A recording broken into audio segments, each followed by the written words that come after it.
वर्तमान ration card धारी आसीगला सबुठु बड़ खबर। एथर 80 कोटी हिताधिकारी पाइबे नुआ लाभ। भारत सरकार देशर लोकमानक पई अनेक योजना करुछंती।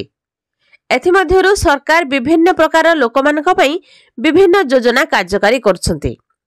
ए योजना गुड़िक मध्यरु अधिकांश गरीब एवं अभावी लोकमानक पई। केंद्र सरकार आर्थिक दुर्बल श्रेणीर लोकंकु मागणा राशन जोगाउछंती। ए मागणा राशन योजना अधीन रे सरकार समस्त राशन कार्डधारी को राशन प्रदान करुछंती। किंतु वर्तमान एथिरे बड़ परिवर्तन हेबाकू जाउछि। भारत सरकारଙ୍କର मागणा राशन योजना अनुसार देशर 90 कोटी लोक उपकृत हेउछंती। सेथिरे लोकंकु मागणा चाउल जोगाई दिया जाउछि। किंतु एथिरे बड़ परिवर्तन करा जाउछि। वर्तमान सरकार मागणा चाउल एवं राशन कार्डधारी को 9टी जरूरी जिनिस देबे।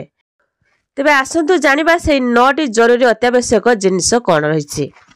ते वीडियो को शेष पर्यंत देखंतु। वीडियो को लाइक करंतु, चैनल को सब्सक्राइब करी पाखरे आस्तुबा घंटी चिन्ह को दबाई दियंतु। तेबे सबुठु बड़ कथा हेउछि जे देशर 90 कोटी लोक एहार फायदा पाइबे। लोकन को खाद्य रे पुष्टिकर स्तर वृद्धि करबा को सरकार निष्पत्ति नैछंती। एहा मध्ये लोकन को जीवन शैली रे उन्नति आनिबो। जदि आपण मान पाखरे राशन कार्ड अछि तेबे आपण मानकु गहम, डाली, चना, चीनी, लुण, सोरिष तेल, अट्टा, सोयाबीन एवं मसला दिया जिवो।